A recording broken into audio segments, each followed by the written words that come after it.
En aquel tiempo se levantará Miguel, el gran príncipe que está de parte de los hijos de tu pueblo.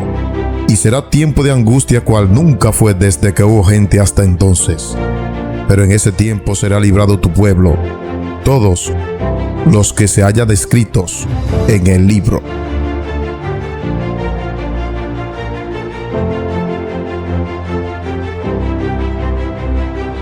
Saludos hermanos, ya estamos de regreso para continuar con nuestro estudio de parábolas y enseñanzas de nuestro Señor Jesucristo. Para el día de hoy tenemos una parábola muy especial, el siervo vigilante. ¿Por qué Jesucristo habló de esta parábola? ¿Por qué dijo el siervo vigilante? ¿Qué cosa debíamos de vigilar? ¿A qué debíamos de estar atentos? Ya hemos hablado que la palabra vigilar en la Biblia significa estar estudiando las profecías para saber en qué tiempo nos encontramos de la historia. Así que vamos a descubrir eso en el tema de hoy. Y también vamos a ver el por qué Jesucristo puso esta parábola como ejemplo para aquellos que estaban oyéndolo. Y ya sabemos que Jesús tenía muchos conflictos con los dirigentes judíos, porque estos no querían someterse a la palabra del Señor, a los mandamientos de Dios, sino que más bien querían que Jesús se sometiera a ellos, a las leyes y tradiciones que ellos habían impuesto. Bueno, esto se ha visto a través de todos los tiempos, en los días de los apóstoles, en los días de los reformadores en Edad Media, en los días de los pioneros adventistas del séptimo día, y se verá hasta el final del tiempo con los que tengan que proclamar el último llamado del mensaje del tercer ángel al mundo entero. Vamos a ponernos de rodillas para poder entender esta parábola.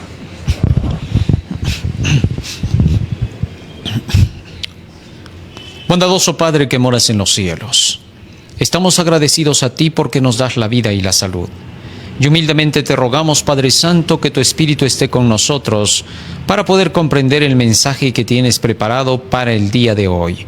Bendice también a todo tu pueblo en toda la faz de la tierra y derrama de tu Santo Espíritu de gracia, Señor, en cada uno de tus oyentes, para que puedan recibir la influencia de tu Espíritu y salir a proclamar este Evangelio bendito y de felicidad y gloria al mundo entero.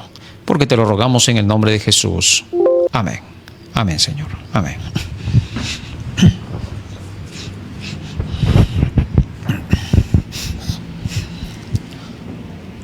La parábola la encontramos en el libro de San Lucas, en el capítulo 12 y en el versículo 35. Leemos acerca de esta parábola lo siguiente. Dijo nuestro Señor Jesucristo: estén ceñidos vuestros lomos y vuestras lámparas encendidas. Esto es algo interesante, ¿no? Tener los vestidos puestos y las lámparas que estén encendidas. Y vosotros sed semejantes a hombres que aguardan a que su Señor regrese de las bodas, para que cuando llegue y llame, le abran enseguida. Bienaventurados aquellos siervos a los cuales su Señor cuando venga halle velando. De cierto os digo que se ceñirá y hará que se sienten a la mesa y vendrá a servirles. Verso 38. Y aunque venga a la segunda vigilia, y aunque venga a la tercera vigilia, si los hallare así, bienaventurados son aquellos siervos. Pero sabed esto, que si supiese el padre de familia a qué hora el ladrón habría de venir, velaría ciertamente y no dejaría minar su casa. Vosotros pues también estad preparados, porque a la hora que no penséis, el Hijo del Hombre vendrá. Esta es la parábola que mencionó Jesucristo, llamando la atención de sus discípulos a que tuvieran que conocer el tiempo cuando Él regresaría por segunda vez. Resulta que Jesús veía que los dirigentes de su tiempo no hablaban acerca de las señales, no conocían el tiempo de la visitación del Señor. Y por eso más adelante, en el versículo 54 les dijo así: decía también a la multitud: cuando veis la nube que sale del poniente, luego decís: agua viene, y así sucede. Y cuando sople el viento del sur, decís: hará calor, y lo hace.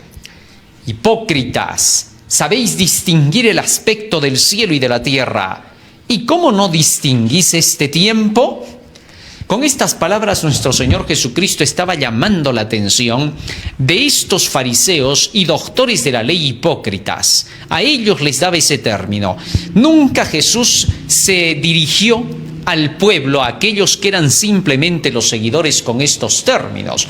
Los términos se los aplicaba directamente a los dirigentes judíos, por cuanto estos habían creado leyes que Dios no había dado, mandamientos que Dios no había ordenado. En San Marcos 7, 6 al 9 Jesús les dijo: habéis dejado el mandamiento de Dios para seguir los mandamientos de los hombres, habéis dejado el mandamiento para seguir vuestra tradición.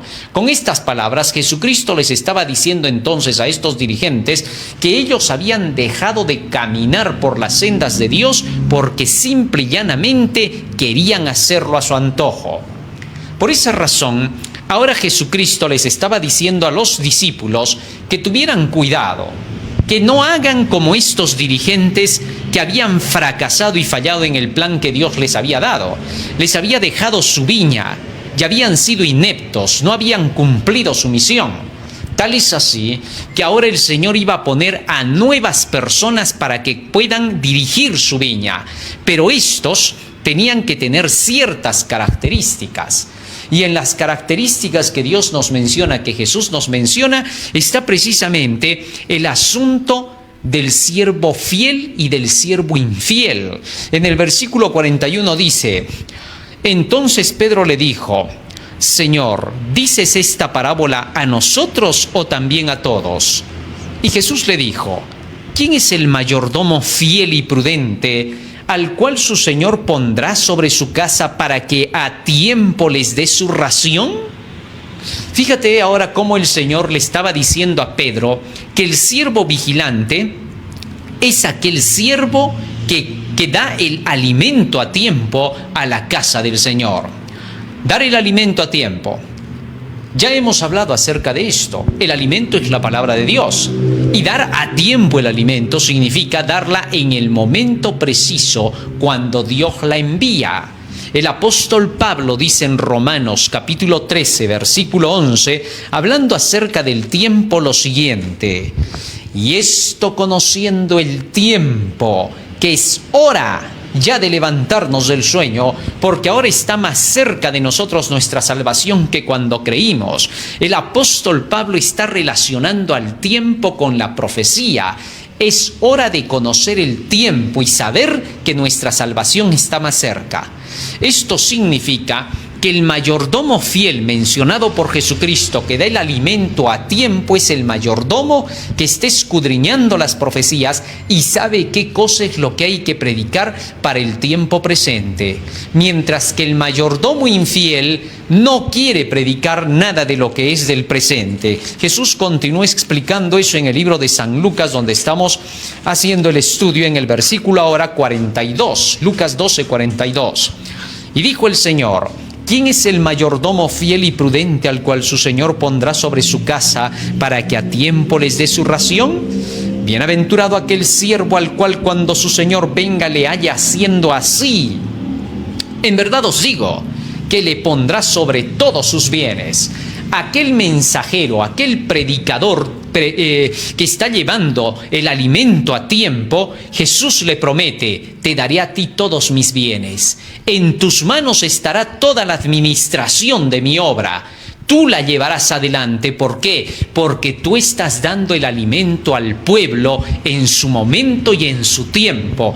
Y te seguirán todo lo que tú digas, como se le dijo a Moisés: profeta les levantaré como tú, después de que tú ya no estés. Y a él seguirán, oirán las palabras, y aquel que no le oyere, yo le residenciaré. Así es como dice Deuteronomio capítulo 18, versículo 18 al 20. Tal es así que Dios nos llama a que podamos ser esos siervos fieles y prudentes que van a dar el alimento a tiempo para que el Señor pueda a través de esos mensajeros conducir a su pueblo.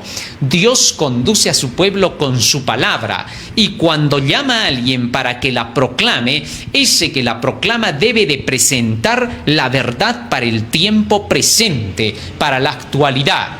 No ha de simplemente querer presentar cualquier porción de la Biblia, sino el alimento para la hora actual.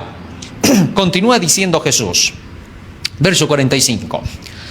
Pero si aquel siervo dijere en su corazón, mi señor tarda en venir, y comenzare a golpear a los criados y a las criadas y a comer y a beber y a embriagarse, ahora presenta Jesús otro tipo de persona, el siervo malo y negligente, que se caracteriza por, en lugar de llevar la palabra a tiempo, oponerse a los mensajeros del Señor, oponerse a sus consiervos. Comienza, dice, a golpear a los criados y comienza a golpear a las criadas y luego a comer y a beber con los borrachos. Este es el siervo insensato, aquel que dice, mi Señor se tarda en venir, no es el momento de predicar estas profecías, no es el momento, de anunciar estas cosas. Al hacer eso, se destaca como el mal siervo, el infiel. Entonces no da el alimento a tiempo. He ahí la razón de que éste comience a golpear a sus consiervos. Comienza a oponerse. Su misión, al no querer prepararse y ser un siervo fiel y prudente, es oponerse a la obra y tratar de destruirla. Por eso, la parábola habla del siervo vigilante. Vigila, vela, porque si no lo haces, te pondrás del otro lado. Aquellos que no están escudriñando las profecías todos los días, aquellos que no están doblando las rodillas, pidiendo el Espíritu Santo todos los días, no recibirán la bendición de Dios. Mas aquellos que oran todos los días, aquellos que estudian todos los días, aquellos que toman la palabra de Dios todos los días, Cristo dijo, ¿quién de vosotros, si su hijo le pide un pan, le va a dar una piedra? ¿Y quién, si pide por allí un huevo, le va a dar una serpiente? Con estas palabras Jesús estaba diciendo que aquellos que estén buscando la luz, recibirán la luz. Pero aquellos que no quieran buscar la luz, no estén escudriñando las palabras de Dios para este tiempo, las profecías, las enseñanzas que Él dejó, no podrán recibir el pan de parte de Dios. Interesante. ¿Te imaginas que ahora en este tiempo los que están orando, los que están estudiando, los que están buscando con ahínco el tiempo en que estamos para saber cómo enseñarle a la gente, qué decirle para que se prepare, pidan un pan y se les tire una piedra? ¿Te imaginas?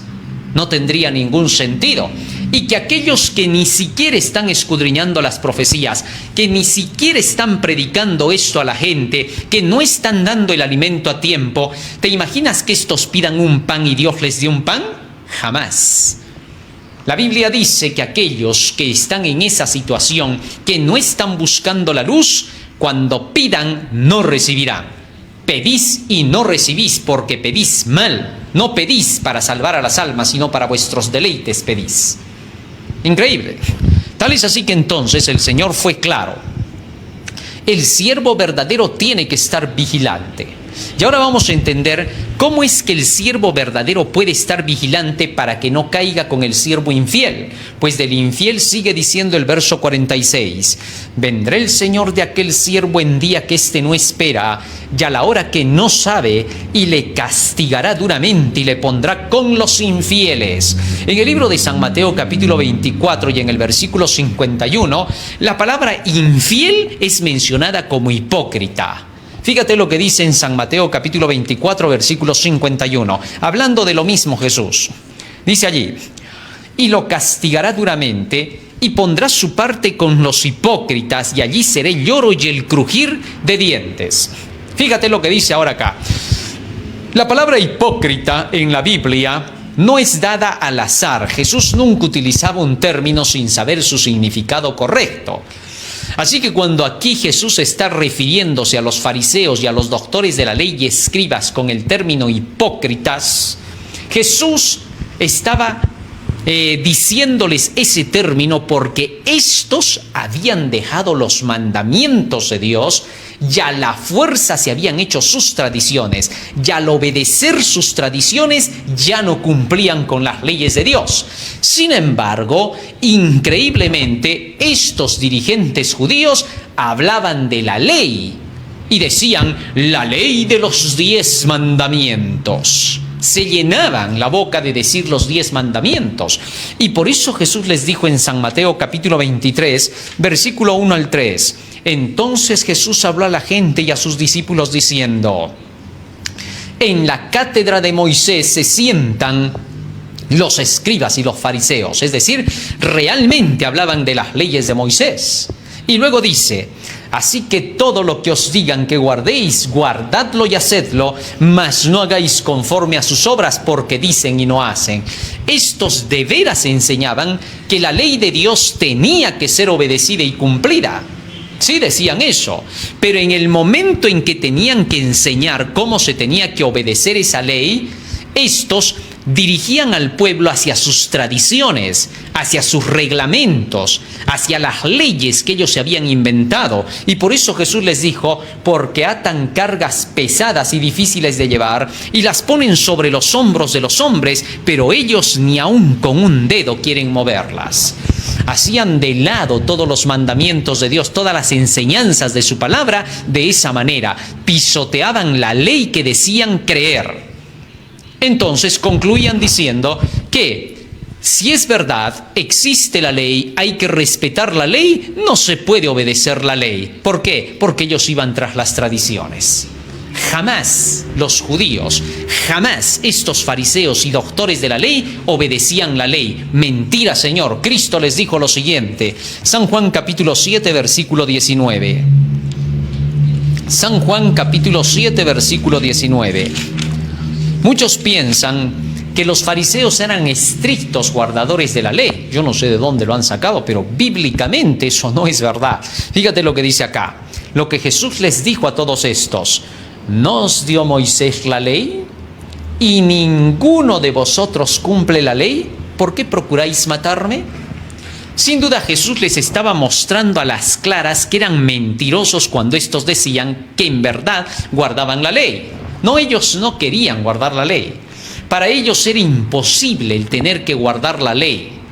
Odiaban el tener que pensar en guardar los mandamientos de Dios como Dios los daba a través de sus profetas. Ellos querían hacer su propia vida de acuerdo con sus tradiciones y mandamientos inventados. Y por esa razón Cristo les dijo: si ustedes guardaran la ley, ¿por qué entonces procurarían matarme si la ley dice no matarás? Ni aún la letra de la ley estaban cumpliendo. Era pura mentira. Ni la letra ni el espíritu de la ley. Así de simple. Muy bien. Tal es así que entonces la palabra hipócrita significaría seguir tus propias ideas y no querer seguir las enseñanzas de la Biblia. No querer someterte a lo que Dios le dio a los patriarcas, a los profetas, a los apóstoles y que el mismo Jesús vivió en la tierra, sino contradecir a todo plan. Hay personas que buscan cualquier pretexto para no tener que obedecer. Buscan, si es posible, que aquellos que les llevan el evangelio sean personas de quien se hable tan mal que tengan una razón para decir: ah, ya ve, por eso yo no sigo a hombres, todavía dicen, ¿no? Es increíble. Sabiendo que les están mostrando la Biblia, dicen: no sigo a hombres. Seguir a hombres es seguir las filosofías humanas, es seguir las enseñanzas sacadas de él mismo. En cambio, seguir la verdad que se nos está predicando es seguir a Cristo. Porque no hay otra forma sino, como dice Pablo, Dios por la locura de la predicación decidió salvar a los hombres. Así que entonces, quieranlo o no los seres humanos, alguien les tiene que predicar el evangelio y tenemos que aprender a creer cuando vemos que está en la Biblia. Cristo les dijo a sus discípulos: por tanto, id y predicad a todas las naciones, enseñándoles que guarden todas las cosas que os he mandado. Con estas palabras Jesucristo estaba autorizando a los apóstoles, seres humanos, pecadores comunes y corrientes, a que pudieran compartir la vida y la salvación que iba a través del evangelio. Así es como el Señor dejó. Y si nosotros vamos a rehusar a los apóstoles y vamos a decir, yo no confío más bien en lo que diga ningún hombre, entonces ¿por qué confiamos en lo que escribió Pablo, en lo que escribió Mateo, Marcos, Lucas, Juan, Isaías, Jeremías, etcétera? ¿Por qué? No tendría ningún sentido. Maldito el hombre que confía en el hombre es cuando confías en sus filosofías. En una ocasión conversaba con un grupo de dirigentes religiosos y uno de ellos me dijo a mí, yo soy erudito en Apocalipsis y Daniel. Muy bien. Y sin embargo, mientras conversábamos, él decía que creía a un pastor muy popular que predicaba el evangelio y decía, a mí me ha hecho efecto lo que él dice, se aplica con mi vida. Y le dije yo, sí, pero eso no va a la ley y al testimonio. No importa, ya sé que no va a la ley y al testimonio, pero se aplica conmigo, va con mi vida. Eso no tiene sentido. ¿Por qué? Porque si nosotros en algún momento decimos, no va a la ley y al testimonio, pero sí le creo, ahí se cumple, maldito el hombre que confía en el hombre. Pero si dejamos de creer en ese hombre y comenzamos a creer en aquellos que nos muestran la Biblia, estamos creyendo en la palabra de Dios, no en el que simplemente es instrumento. Hay algo bonito que yo escuchaba a un pastor predicar que decía así, y le gustaba mucho predicar Daniel y el Apocalipsis. Y él decía, no lo digo yo, lo está diciendo la Escritura. Yo no soy a quien tienen que seguir, no es a mí a quien tienen que ver, pero estoy trayendo la palabra de Dios y deben creerle a ella, porque si no le creen, sus almas están perdidas y están condenados. Sin duda, esa es una gran verdad, porque los hombres solo somos instrumentos en las manos de Dios, medios por los cuales Él llega a los seres humanos. Aún el Hijo de Dios, siendo Hijo de Dios, Él mismo se consideró solamente un siervo, un instrumento por el cual llegaba el Evangelio de la salvación. ¡Qué humildad del Hijo de Dios! Sin embargo, hay hombres en este tiempo que se declaran ser los ungidos de Dios y dicen luego, ya la Biblia está de lado porque Dios se comunica conmigo de una forma distinta. Ya me ha dicho a mí que eso era para los judíos, lo que yo traigo es para los gentiles de hoy. ¿Cómo le vamos a creer? Ni el Hijo de Dios fue tan orgulloso. El Hijo de Dios enseñaba que Él jamás declaraba cosas que su Padre no le había dicho. Fíjate lo que dice en el libro de San Juan, capítulo 5. San Juan, capítulo 5, verso 19 dice, respondiendo entonces Jesús les dijo, de cierto os digo, no puede el Hijo hacer nada por sí mismo, sino lo que ve hacer al Padre, porque todo lo que el Padre hace, también lo hace el Hijo juntamente. Verso 30, no puedo hacer yo nada por mí mismo. Según oigo, así juzgo, y mi juicio es justo, porque no busco mi voluntad, sino la voluntad del que me envió, la del Padre. Así entonces Jesús mostró que Él mismo no se atribuía nada en especial. Siendo igual a Dios, no estimó ser igual a Él, sino que se humilló a sí mismo, se hizo siervo y se hizo obediente hasta la muerte y muerte de cruz. Eso es verdadera humildad. Por tanto, entonces, hemos de creer a aquellos siervos a quienes el Señor pone para enseñar su palabra. Hemos de verificar, probar por la ley y el testimonio si lo que nos está diciendo es correcto y luego de eso someternos a lo que se dijo. Así es la salvación. ¿Acaso cuando Cristo venga tú le vas a decir, aquel predicador que era feo, guapo, simpático, lo que tú quieras decirle, por él yo llegué hasta el cielo, Señor, porque este hombre era bien divino en la tierra? ¿Tú vas a decirle eso a Dios? Jamás. No vas a poder. Es increíble cómo hay personas que a veces no quieren que tú prediques, pero ellos sí quieren predicar. Y cuando tú predicas dicen, maldito el hombre que confía en el hombre, te están idolatrando. Y cuando ellos predican dicen, no, yo sí estoy predicando bien. ¿Qué cosa nos prueba que eso es verdad? Esto no tiene sentido. ¿Por qué siempre tratar de buscar alguna razón para no creer en el Evangelio y señalar?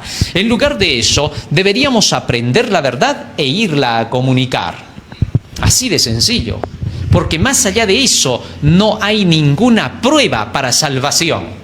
¿Te imaginas que tú vayas de pronto al jefe de tu trabajo, a tu vecino, a tu primo, a quien quiera que seas, y de pronto tú les llevas el evangelio y cuando tú le estás predicando te dice, sí, todito eso es verdad. Pues ¿sabes qué? Me han dicho que tú eres así, que tú eres así y por eso no te quiero creer.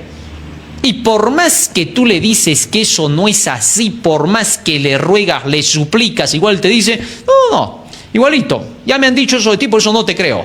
Oye, pero creerás por lo menos a la verdad. No, yo solo creo a la verdad, pero ya estudiaré por mí mismo, yo voy a buscar. No necesito que tú me la des. ¿Qué pensarías? ¿Qué dirías de eso? Lo primero que tú dirías es, bueno, pues ya cumplí con decirle, y así se pierde, es cosa de él. Bien has dicho. Buena respuesta, porque así va a ser. Exactamente eso es lo que ocurre. Por eso cuando llevamos el evangelio solamente lo proclamamos y el que quiere y ve y verifica si está la ley y el testimonio, lo sigue y verá los frutos y los pastos verdes que obtendrá.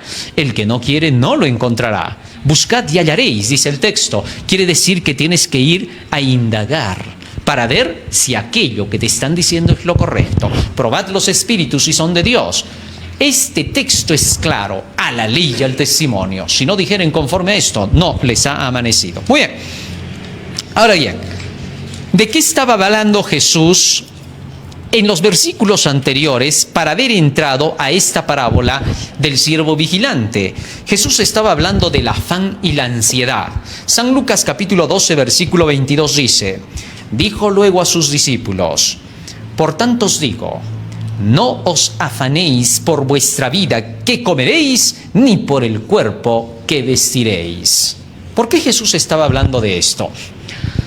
Bueno, la gente casi siempre está afanada en la vida por lo que va a comer o por lo que se va a vestir. Esa es su máxima preocupación. Andan preocupados por eso. Esa es su vida. Olvidan la realidad completa de lo demás. Y por eso Jesús dijo, no os afanéis por vuestra vida, qué comeréis, ni por el cuerpo, qué vestiréis. Y luego siguió diciendo, porque la vida es más que la comida y el cuerpo más que el vestido. La vida es el desarrollo de nuestras acciones, el saber cómo hacerla. Y eso es más importante, dijo Cristo, que el alimento. Cuando se refiere a la vida en este texto, ¿a qué vida está señalándonos? Libro de San Juan, capítulo 6, versículo 63. Dice el texto, el espíritu es el que da vida, la carne para nada aprovecha. Las palabras que yo os he hablado son espíritu y son vida. Así que entonces la vida representa las palabras del Señor, sus enseñanzas. Las palabras que yo os he hablado son espíritu y son vida. Por tanto entonces, Jesucristo estaba diciendo, más importante que tu alimento material es el alimento espiritual, la vida. Así que entonces, esto va en consonancia con lo que dice San Mateo 4:4. No solo de pan vive el hombre, sino de toda palabra que sale de la boca de Dios. Jesús estaba entonces enseñando en esto, más importante que pensar en tu alimento material es el alimento espiritual, la vida eterna. ¿Sabes por qué? Porque cuando tú buscas el alimento espiritual, que es la palabra de Dios, en la palabra del Señor se te enseña cómo vas a trabajar para poder ganar, cómo vas a poder tener siempre y nunca va a faltarte. ¿Por qué? Porque en ese libro se te enseña cómo tienes que llevar el desarrollo de tu vida. Y la forma en que la Biblia te enseña hace que llegues a economizar, hace que seas hábil para tener que realizar los negocios, hace que seas fiel cuando tienes que manejar el dinero. De esa manera, Dios te enseña y te hace un mayordomo fiel. Por eso, cuanto más estudias la palabra, tanto más real y honesto eres en lo que haces, porque sabes lo que estás haciendo a la luz de la palabra de Dios y de los ojos de Dios. ¿Comprendiste? Es imposible por eso que aquellos que van llevando la verdad del Señor, que van conociendo el Evangelio de Dios, puedan entrar en un terreno errado en la administración del dinero de Dios. Cualquiera puede señalar y decir lo que quiera, es porque esa es su mente. En una ocasión, la mensajera del Señor fue acusada de muchas cosas y ella dijo: todo el que acusa es porque él está en eso, sin duda y con plena seguridad. De ahí salió el famoso dicho: el que lo dice, lo es. Cada ladrón juzga por su condición. De manera que cualquiera que no esté en el camino del Señor, que no escudriña la palabra de Dios, no sabe cómo manejar las finanzas, no sabe cómo manejar la economía. Pero el que ha aprendido de Jesús en su libro, y eso no se puede aprender en la universidad, eso no se aprende en el colegio ni en tu casa. Así de sencillo. Eso solo lo aprendes a los pies de Jesús. Aprended de mí que soy manso y humilde de corazón, Mateo 11:29, y hallaréis descanso para vuestras almas. Los que aprenden en este libro aprenden la piedad, la honestidad, pero aquellos que no aprenden de este libro, cuando acusan al que aprendió del libro, es porque ellos están en esa situación, porque si no, de nada no les vendría eso a la cabeza. ¿Cuántas veces hay personas que piensan y dicen, incluso de los que llevan el Evangelio, cuando sacan sus cuentas, diezmo, ofrenda, ¡uy, cuánto se llevan! Es porque ellos son así, por eso siempre andan con la cuenta y el lapicero. En cambio los fieles no, los fieles están trabajando a ojo de Dios. Y eso solamente Dios lo va a reconocer. Porque aquellos que están en el camino del error jamás lo reconocerán. Y siempre le dirán al otro, al que sí están dando por las sendas de la palabra del Señor, le dirán: ¿y cómo sé que debo confiar en ti? Y entonces ellos también le dirán: ¿y yo por qué tendría que confiar en ti? Dame una razón para que yo confíe en ti si tú no confías en lo que yo hago. Así de simple. Así que entonces solo los que estudian la palabra, armonizan en el conocimiento, podrán comprender la verdad como en verdad es. Sencillo. Dos personas no pueden andar juntas si no piensan igual. Amós 3:3. ¿Andarán dos juntos si no estuvieran de concierto? Imposible. Así también, Cristo dijo: toda planta que no plantó mi Padre será arrancada y desarraigada. Mas aquellos que verdaderamente son plantados por el Padre Celestial se reconocen unos a otros. Hay armonía. Hay un amor más intenso que cualquier amor de esta tierra. David y Jonatán son la muestra. De Jonatán se dice: amaba a David como a sí mismo. Ama a tu prójimo como a ti mismo, dice el texto. Y allí se mostraba ese amor que había entre los dos. ¿Por qué? Porque los dos pensaban igual. Así de sencillo. Es imposible. Cristo dijo que los que no son de mí piensen igual que yo. El que conmigo no recoge, desparrama. Es así de sencillo.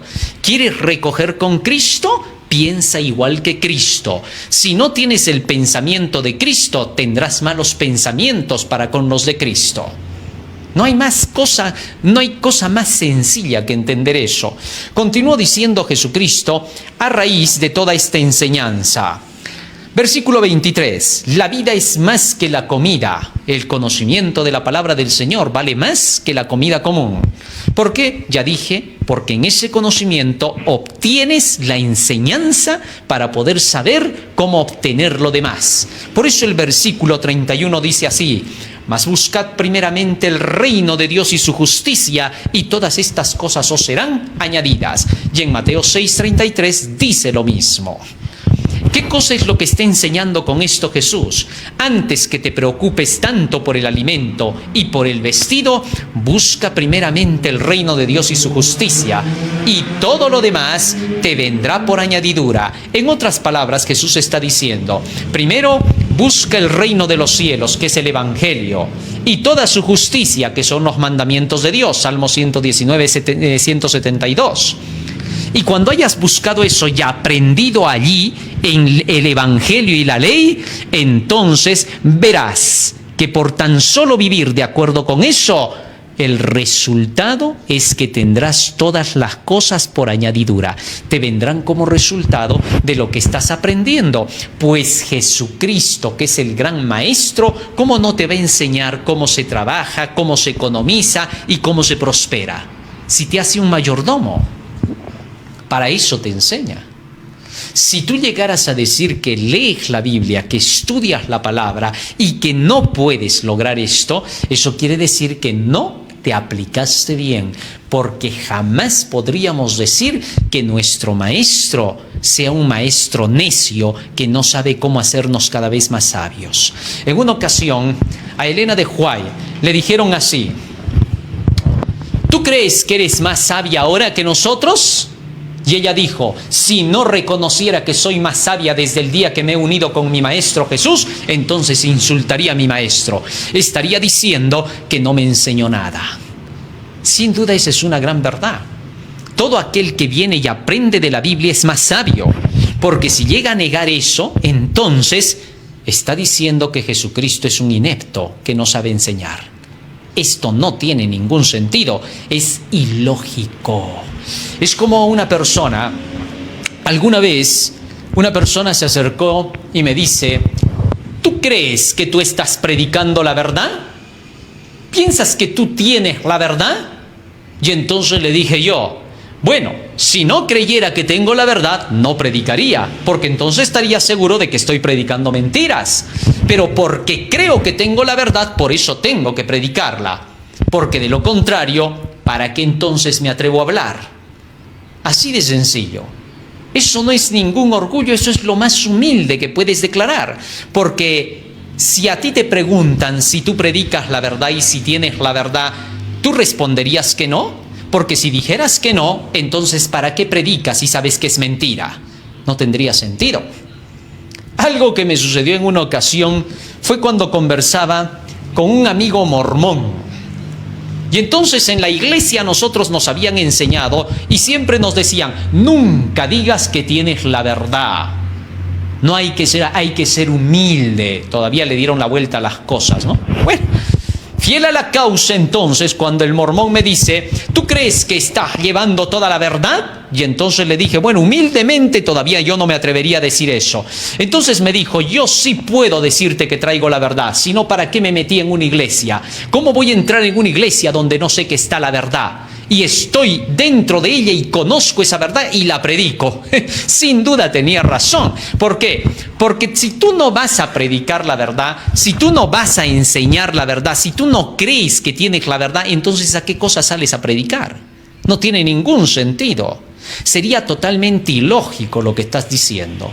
Entonces, creemos que tenemos la verdad que Jesús nos ha dado a través de este santo libro para enseñársela al mundo, y debemos de ir seguros de que estamos llevando esa verdad, pero asegurémonos de haberla estudiado. Así que muy bien, Jesucristo con toda sabiduría respondió acá: la vida es más que la comida y el cuerpo es más que el vestido. Sin duda, mucha gente se preocupa mucho por qué va a vestir. Su preocupación solo es esa, y olvida que tiene un cuerpo al cual tiene que proteger. Así que el cuerpo es más que el vestido. Si buscamos proteger al cuerpo, darle buena sanidad, el cuerpo estará fuerte y será fácil ganar para el vestido. En cambio, si no cuidas el cuerpo, se va a enfermar y no habrá tiempo ni siquiera para trabajar y no tendrás para el vestido. Así que el cuerpo es más que el vestido. Y poniendo esas bases, Jesucristo dijo lo siguiente, versículo 24: considerad a los cuervos que no siembran ni ciegan, y que no tienen despensa ni granero, y Dios los alimenta, mas valéis vosotros mucho más que las aves. Ahora Jesús está diciendo: si a ellos los alimenta Dios siendo animales, imagínate tú que eres un ser humano que vales más. Así que el Señor te promete su alimento en la palabra. Por acá tienes que empezar. Cuando buscas el alimento de la palabra de Dios, este alimento te asegurará de que puedes llegar a obtener todo lo que necesites. Y según lo que Dios te va a dar, porque Él conoce de qué cosas tenéis necesidad. Así de sencillo. Como Él sabe de qué tienes necesidad, en este libro te promete todo aquello que te va a ayudar para vivir bien y llegar al reino de los cielos. Eso es lo que te promete Dios. Jamás te va a prometer lo que tú quisieras. Muchas veces el hombre quiere cosas que Dios sabe que lo van a dañar y no se las dará. ¿Por qué? Porque Dios solo te ha prometido dar todo lo que su voluntad te dé. Primera de Juan, capítulo 5, versículo 14. Fíjate lo que dice allí el texto bíblico. Primera de Juan 5, 14, dice la Escritura: y esta es la confianza que tenemos en Él, que si pedimos alguna cosa conforme a su voluntad, Él nos oye. Cuando pides algo de acuerdo con la voluntad, con la palabra de Dios, puesto que su voluntad pues está en todo el libro, desde el Génesis hasta el Apocalipsis. Entonces, cuando tú lees este libro, ya sabes qué pedir y qué no pedir, porque si pides algo que este libro no te prometió, no lo recibirás. ¿Por qué? Porque todo lo que Dios te promete acá es todo lo necesario para que estés en la estadía de este mundo y que puedas prepararte para el cielo. Así que asegúrate primero de conocer la voluntad de Dios para saber lo que le vas a pedir. Imagínate que no conozcas bien a tu padre, ¿no? Tu padre es una persona que busca lo mejor para ti, que no quiere que te corrompas, que no quiere que te perviertas. Y uno de esos días vas y le dices: papá, por favor, déjame salir, me voy a ir un ratito a la discoteca, me voy a divertir, un poquito de droga, mujeres, todo lo que encuentre, por favor, y mañana temprano estoy llegando a tu casa. ¿Tú crees que el papá te va a dar permiso? Si el padre es un hombre justo y no corrompido, lo primero que te va a decir: no, hijo, tú estás pidiendo lo que no debes. Y vas a maldecir y vas a renegar y le vas a decir: tú no quieres que yo sea feliz, yo soy feliz así que debes darme felicidad, sino ¿para qué me has traído al mundo?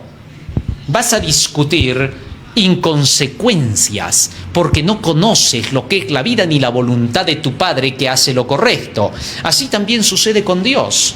¿Cómo te vas a atreverle a pedir lo que ni siquiera sabes que te ha ofrecido? No tiene ningún sentido. Dios no es Papá Noel. Satanás es Papá Noel. Dios no. Dios es Jehová de los ejércitos, el Padre celestial que busca el bien de sus criaturas. Últimamente Papá Noel tiene más valor que el mismo Jesús. Llega la Navidad y se habla más de él que de Jesús. En fin. Muy bien. Teniendo eso en cuenta, Jesucristo entonces dijo claramente que si los cuervos, siendo animales, tienen que comer y Dios los alimenta todos los días, ¿cuánto más el Señor nos va a alimentar a nosotros con su palabra para darnos el alimento material, para saber cómo tenemos que obtenerlo? Así que aquí lo que vale es el alimento espiritual. Sigue diciendo más el texto bíblico. San Lucas capítulo 12, allí es donde estamos analizando este texto. Versículo 25. ¿Y quién de vosotros podrá, con afanarse, añadir a su estatura un codo? ¿Acaso porque tú te desesperes todos los días vas a crecer un codo más? No, señor. Para que puedas crecer es algo natural. A medida que se desarrolla tu vida y vas avanzando en años y comiendo y recibiendo el sol todos los días, el agua y el alimento que Dios te da todos los días, de pronto tu cuerpo comienza a crecer y la estatura comienza a ponerse más alta. ¿Por qué? Porque eso es algo natural que va desarrollándose solo. Pero por más de que tú te afanes, te desesperes, vayas al médico, te hagas jalar con cadenas, te estiren, no vas a poder añadir un codo a tu estatura, porque todo tiene que ir de acuerdo con la normalidad. Así entonces el Señor decía: ¿para qué tú te desesperas tanto en el crecimiento? El crecimiento viene de Dios, que pone todos los medios y las herramientas para que tu cuerpo se desarrolle. Así también, en tu crecimiento espiritual, tú tienes que esperar a que Dios te ayude a desarrollar. ¿Cuántos hay que entran a la iglesia y se desesperan? Quieren llegar a ser santos para Dios a su manera. Sí, y nunca van a poder. Es imposible que el que no estudia la palabra pueda llegar a santificarse, porque el texto dice: santifícalos en tu verdad, tu palabra es la verdad. Solo la verdad santifica al estilo de Dios. Dios no le llama santidad a lo que tu cabecita cree que es santidad. Sí, porque hay personas que cuando tú les hablas de la santidad, lo primero que dicen: nadie es santo, por favor, nadie es perfecto. ¿Sabes por qué dicen eso? Porque ni idea tienen de lo que es santidad. Es así de sencillo. Es como aquel que esté en la calle y lo mira el del colegio, y el del colegio le dice: yo ya sé sumar y restar. No, nadie puede. Por gusto, si yo no puedo, nadie puede acá en la calle. ¿Tú vas a poder? Y el otro le dice: sí puedo, mira, sumas y restas. ¿Por qué? Porque aquel aprendió y con el aprendizaje puede ahora demostrar que sabe. así también es la santidad en el Señor.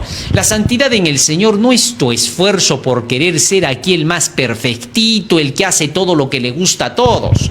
La santidad del mundo, desgraciadamente, es una falsa santidad. ¿Sabes por qué? Porque cuando tú te comportas de acuerdo con la Biblia, el mundo se burla de ti. Sí, si tú te portaras como un santo a su estilo de ellos, ¿sabes qué te dirían? Lo que pasa, tú eres un sonso, tú eres un retrasado, a ti no te gusta pues la diversión. No soy, para remate te dicen, es que nosotros somos acá, sí, somos mundanos, nos gusta la diversión. No saben ni lo que están hablando. Porque lo que te están diciendo en verdad, acá nosotros somos, entre comillas, tan inteligentes que nos suicidamos todos los días, cada día más, hasta que ya no quedemos nada. Eso es lo que te están diciendo. En cambio, la santidad según el Señor es distinta. Es hacer una vida donde todo armonice y los resultados de cada acción que realices sean positivos y satisfactorios para tu vida. Esa es la santidad de Dios. Una santidad de leyes de causa y efecto. De todo lo que el hombre sembrare, eso también segará. Gálatas 6:7. ¿Comprendiste eso ahora? Así que no te confundas con la santidad que Dios te pide. Por mucho que luches todos los días por serle santo, no podrás crecer, no puedes añadir un codo a tu estatura. El crecimiento te lo da Dios. Así que para que puedas crecer, lo que tienes que hacer es tomar tus vitaminas del Espíritu Santo. Él es el que te hace crecer. Otra cosa no. Puedes discutir, puedes pelear, puedes decir todo lo que quieras.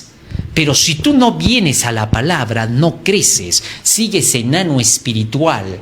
Y casi siempre los enanos son los que pelean con fuerza con los más grandes, ¿no? Piensan que pueden hasta de repente golpearlos y de pronto terminan en el piso. ¿Por qué? Porque no tienen pues el crecimiento. Igual sucede con las cosas de Dios. Aquellos que menos estudian la Biblia son los más rebeldes, te discuten, te sacan cualquier cosa, pero la sacan de su cabeza. Y cuando tú les dices, oye, pero muestra la escritura, yo no soy muy conocedor, te voy a decir, no tendré pues los textos a la mano como aquel, como el fulano, pero yo te puedo decir que yo soy mejor que él. ¿Por dónde? ¿Por qué lado? Pues no tiene sentido, ¿no? Eso solamente se puede hablar por la falta de conocimiento. Así que antes de poder nosotros tener que expresarnos, tenemos que primero aprender con qué herramientas nos vamos a expresar. Y la palabra del Señor es la que te da las herramientas. Por eso dice que para que tú crezcas no es por tu afán, es por lo que Dios hace por ti. Sigue diciendo más, versículo 26. Pues si no podéis ni aún lo que es menos, ¿por qué os afanáis por lo demás? Considerad a los lirios, cómo crecen, no trabajan, no hilan, mas os digo que ni aun Salomón con toda su gloria se vistió como uno de ellos. Y si así viste Dios la hierba que hoy está en el campo y mañana es echada al horno, ¿cuánto más a vosotros, hombres de poca fe? Jesús estaba llamándoles la atención ahora a sus oyentes diciendo, ustedes son hombres de poca fe, no están estudiando la palabra, la fe es por el oír y el oír por la palabra de Dios, Romanos 10:17. Así que si no podéis hacer estas cosas es por falta de conocimiento, por falta de fe. Cuando tengáis fe, cuando tengáis el conocimiento de la palabra, cualquier cosa se os hará fácil porque sabréis cómo hacerla. Cuando una persona sabe hacer algo y la otra no sabe, para la que no sabe, aunque sea sencillo lo que se tiene que hacer, le es imposible. Así también sucede con los que no escudriñan la palabra. Cualquier cosa que quieran para Dios no podrán. Todo les será difícil porque no saben cómo hacerlo. Así que Jesús por eso invita a alimentarse de la palabra. Dice más, y si así viste Dios la hierba que hoy es, que está en el campo y mañana es echada al horno, ¿cuánto más a vosotros, hombres de poca fe? Vosotros pues no os preocupéis por lo que habéis de comer, ni por qué habéis de beber, ni cómo estéis con ansiosa inquietud. Porque todas estas cosas buscan los gentiles del mundo, pero vuestro Padre sabe que tenéis necesidad de esto. Buscad primeramente el reino de Dios y su justicia, y todo lo demás os será añadido. Qué bonito, ¿no? Sobre estas bases ahora Jesús iba a tratar directamente con el siervo vigilante. El siervo vigilante debe de estar bien vestido con el vestido de Dios, así como Dios viste a la hierba que hoy es y que mañana ya no está. Ni aún Salomón, dice, con toda su sabiduría se vistió como uno de estos lirios del campo. ¿Qué te parece? Porque Dios es el que te viste, porque Dios es el que te protege. Cuando Adán y Eva quedaron desnudos, fue Dios quien les puso el vestido de pieles, Génesis 3:21. Así también el vestido de la justicia de Cristo te lo pone Él. Todos tus mandamientos son justicia, dice Salmo 119, 172. Y Apocalipsis 19:8 dice, las acciones justas de los santos, la justicia son sus actos. Y en San Lucas 1:6 dice de Zacarías y de Elizabeth que andaban en todos los mandamientos de Dios y por eso eran justos. De manera que entonces Dios con su palabra, con sus mandamientos, te viste con el vestido de justicia. Jesús te ofrece ese vestido gratuito. Primero te perdona todos tus pecados para que estés en armonía con la ley de los 10 mandamientos. Y luego te enseña cómo permanecer en esa armonía con los 10 mandamientos. Él te viste por completo, te quita la desnudez y la inmundicia de tus pecados y te reviste con su justicia pura. ¡Qué maravilloso! Por eso los que siguen a Cristo son obedientes a sus mandamientos. Han lavado sus ropas en la sangre del Cordero y por lo tanto tienen derecho al árbol de la vida, dice Apocalipsis 22:14. ¡Qué bonito! Así que entonces, ahora Jesús entra a este terreno y les dice en el versículo 35, estén ceñidos vuestros lomos, es decir, vístanse con el conocimiento de la palabra. Eso es estar ceñidos los lomos y vuestras lámparas encendidas. La Biblia es la lámpara. Estén estudiando, estén verificando, conociendo. Cuanto más te llenas de la palabra, más te estás vistiendo. Porque no te estás vistiendo con tus propias obras, te estás vistiendo con las enseñanzas que te da la Biblia. Obras preparadas de antemano para que andemos en ellas. Qué bonito, ¿no? Esto es maravilloso. Y luego Jesucristo, cuando dice eso, invita a todos aquellos que le están oyendo. Y vosotros sed semejantes a hombres que aguardan a que su Señor regrese de las bodas, para que cuando llegue y llame le abran enseguida. Ahora, Jesús dice que estando así con las ropas puestas y con las lámparas encendidas, entonces esperamos. La espera no nace de ti. ¿Cuántas veces dicen, no necesitas tanto conocimiento de la Biblia, solo espera al regreso de Cristo que nos ha prometido? No. La espera, el esperar no nace de ti, por favor, es un don de Dios. ¿Ah? ¿Cómo así? Para que tú puedas estar en espera, tú tienes que saber los tiempos y los momentos que te está dando la Biblia. Entonces, la espera la produce la Biblia, el conocimiento en ti. No es esperar por esperar, querido hermano. ¿Cuántos hay que hasta cantan, dicen, no importa si no vienes todavía, no interesa, solo sé una cosa, que has prometido y yo voy a seguir creyendo? Eso no es fe, eso es presunción. Otros dicen, no importa si demora, no interesa que demore, solo sé una cosa, que un día va a venir. Eso es presunción, querido hermano, eso no es fe. La fe es creer en lo que dice este libro. Y este libro te dice las cosas cómo van a ser para que no andes perdido, para que no seas de las tinieblas sino de la luz. Fíjate lo que dice aquí el apóstol Pablo para que tengas la idea. Primera de Tesalonicenses capítulo 5, versículo 1 al 3. Pero acerca de los tiempos y de las ocasiones no tenéis necesidad, hermanos, que yo os escriba, porque vosotros sabéis perfectamente que el día del Señor vendrá así como ladrón en la noche, que cuando digan paz y seguridad, entonces vendrá sobre ellos destrucción repentina, como los dolores a la mujer encinta, y no escaparán. Mas vosotros, hermanos, no estáis en tinieblas para que aquel día os sobrecoja como ladrón, porque todos vosotros sois hijos de luz e hijos del día, no somos de la noche ni de las tinieblas. Por tanto, no durmamos como los demás, sino que que velemos y seamos sobrios, pues los que duermen de noche duermen y los que se embriagan de noche se embriagan. Pero nosotros que somos del día, seamos sobrios, habiéndonos vestido con la coraza de fe y de amor y con la esperanza de salvación como yelmo. ¿Qué te parece lo que dice el apóstol Pablo?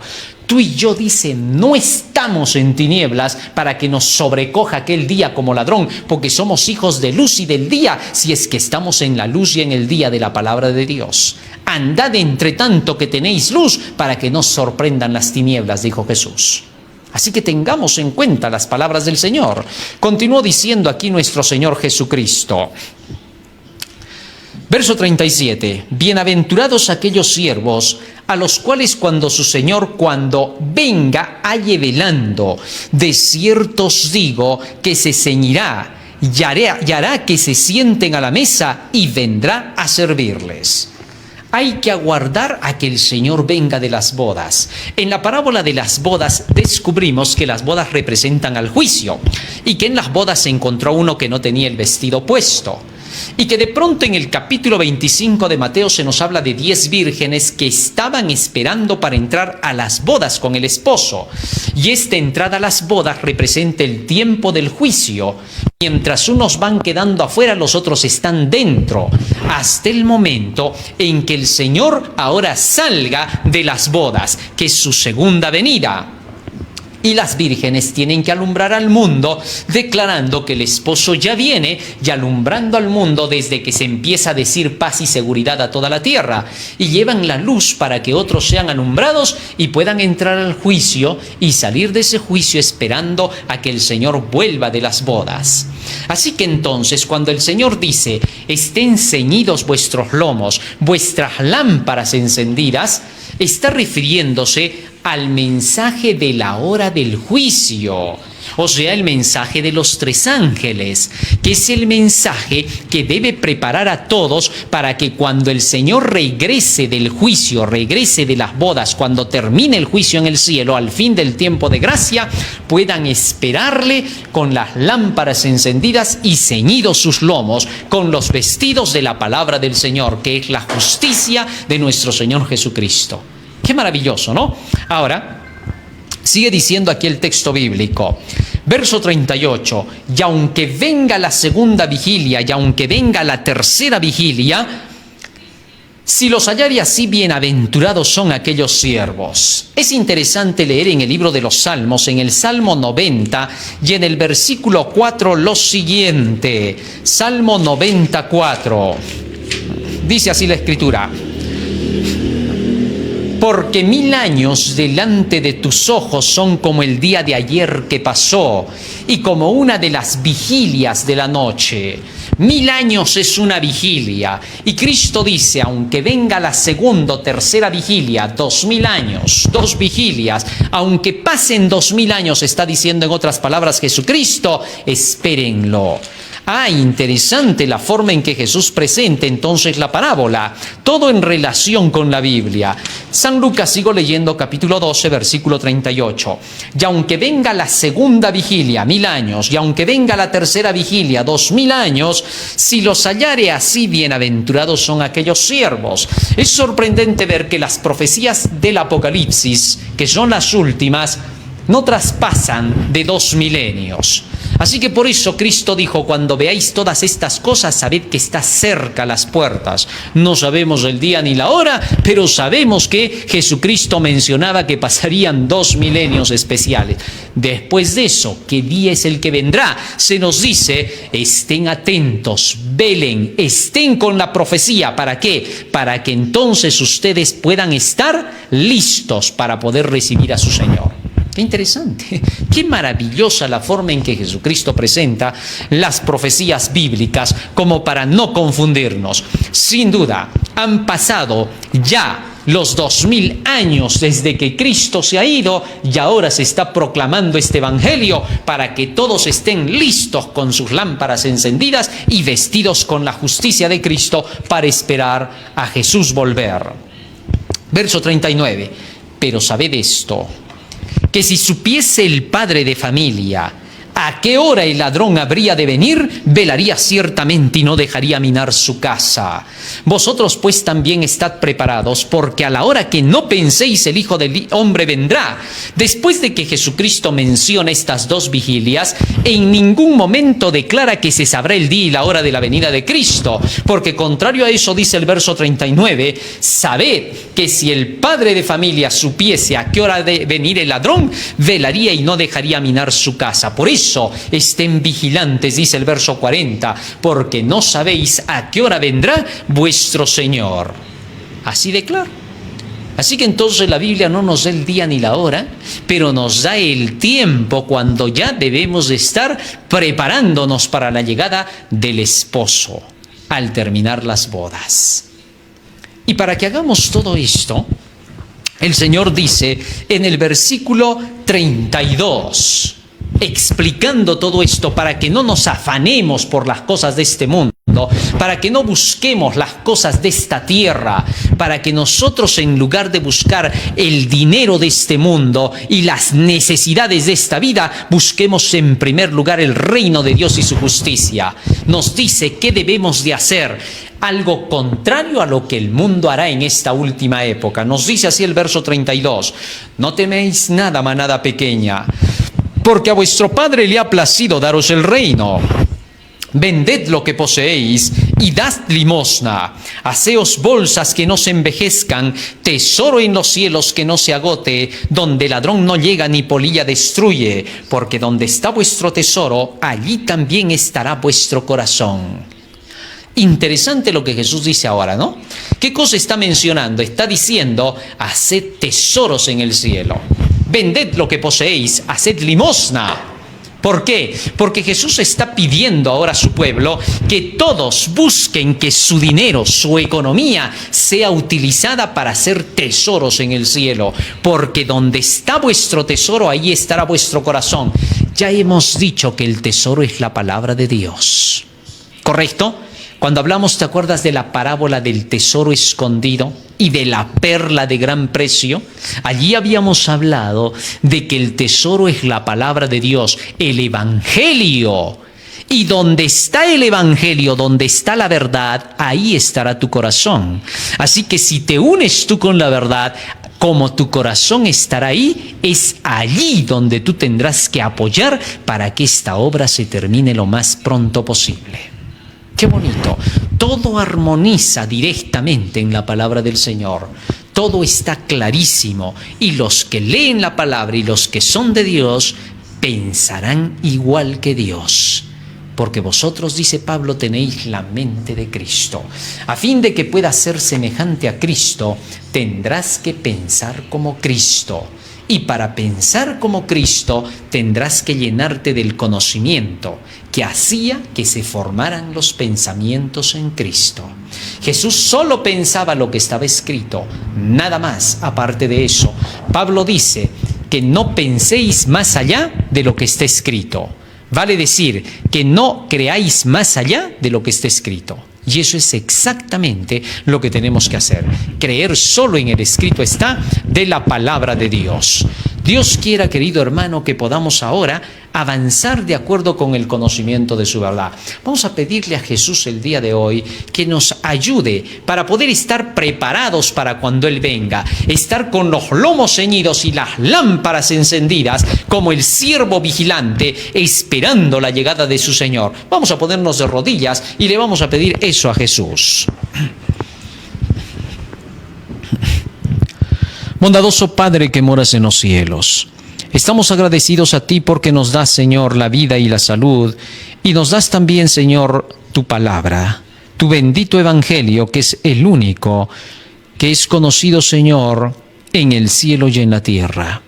Te queremos rogar que todas estas enseñanzas queden atesoradas en nuestra mente y en nuestro corazón, que puedan ser el motor que impulse nuestras acciones y que podamos, Señor, poner toda nuestra influencia, todo nuestro poder, toda nuestra economía del lado tuyo para poder terminar, Señor, el mensaje que nos has encomendado, y que puedas quitar del camino todo obstáculo y a todos aquellos, Señor, que intentan frenar tu evangelio, para que, Señor, sus corazones se quebranten y se rompan y puedan comprender, Señor, tu verdad y puedan tener una oportunidad de poder también salvarse. Padre, en tus manos nos encomendamos, por los méritos de Jesús, tu Hijo amado. Amén. Amén, Señor.